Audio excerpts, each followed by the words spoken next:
Cette saison d'hiver, on a eu la chance de retrouver un niveau d'activité qui était celui qu'on avait connu en 2019, avec une fréquentation multinationale, comme on a l'habitude de connaître à Chamonix. Alors, sur les locations, c'était marqué, on a vraiment retrouvé des niveaux de 2019, voire supérieurs.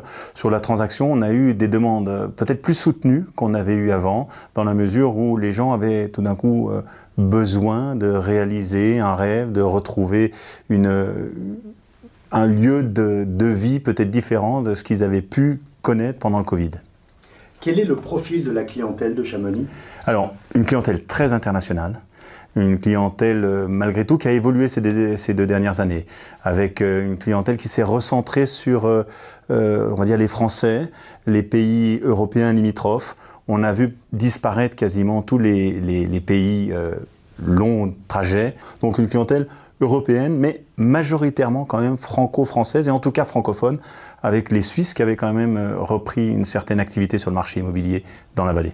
Alors on a une proportion plus importante de Français par rapport aux saisons précédentes, pour différentes raisons, parce qu'on a quand même perdu une partie des clients acquéreurs étrangers, notamment britanniques, suite au Brexit.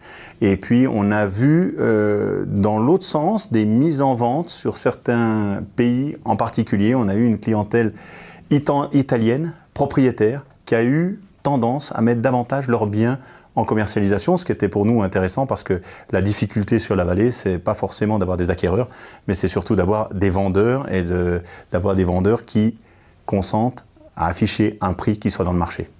Est-ce que comme partout en Savoie-Mont-Blanc, vous manquez de biens en transaction? C'est la difficulté.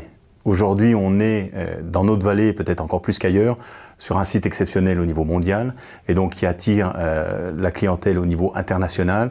Et c'est vrai que la difficulté pour une agence immobilière qui fait de la transaction, c'est d'obtenir des mandats, des bons mandats. Et lorsqu'on arrive à avoir l'exclusivité, ça donne du baume au cœur à tous nos commerciaux.